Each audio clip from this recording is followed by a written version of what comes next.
Today in class 9 chemistry, we will start with the chemical changes and chemical reaction. So first starts with the physical and chemical changes.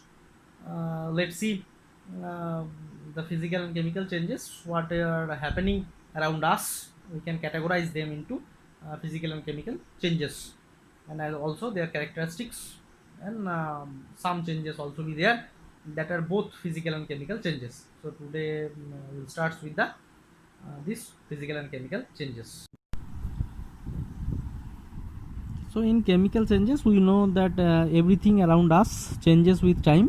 Some changes can be noticed immediately, some others after some times, while some others go unnoticed. Some common changes which occur around us, if we see that the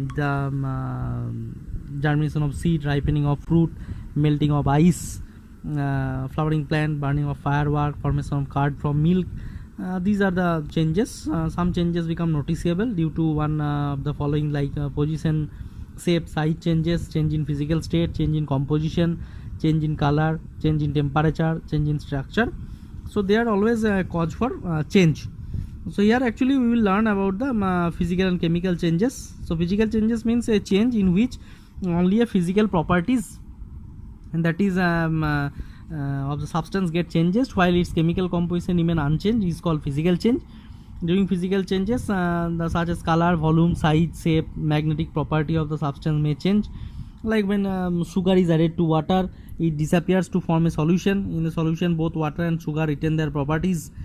So therefore dissolution of sugar in water is a physical change. If you see the characteristics of physical change only physical properties of substance undergo change. Chemical properties remain unchanged. In a physical change, no new substance is formed. Physical change can be reversed easily. The original form of the substance can be obtained easily by a simple method. Physical changes are temporary and can be reversed, that is, physical changes are reversible. So usually no or very small amount of energy change is involved in physical changes. So these are the different way by which we can explain the physical change. Now move on to the chemical change. That chemical changes in chemical composition and chemical properties of reacting substance undergo change is called chemical change. Here actually chemical change, nature of the reacting substance is completely changed and the new substance is formed. The new substance is called the product, and properties of the product are different from this original substance. Now, when carbon is burned, carbon dioxide produced. There is the burning of carbon is a chemical change, that is C plus O2 CO2.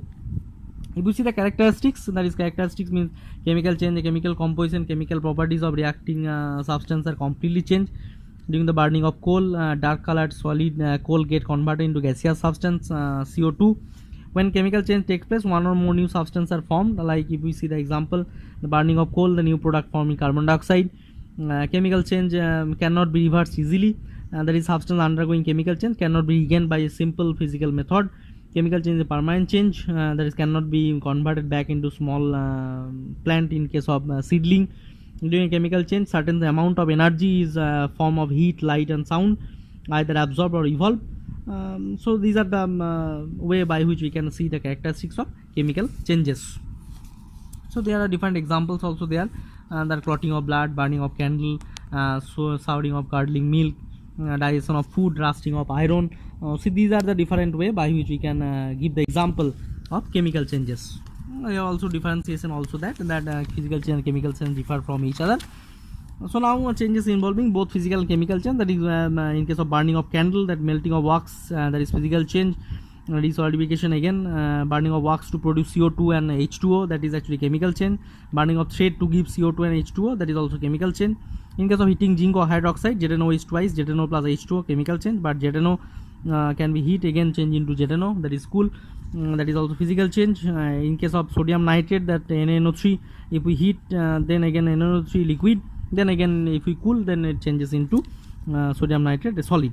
Now this is physical change, but NaNO3 when heat, then NaNO2 plus O2, that is actually chemical change. So these are the different way by which actually some changes are there, that both physical and chemical changes takes place. So today up to that, next we will start with another topic.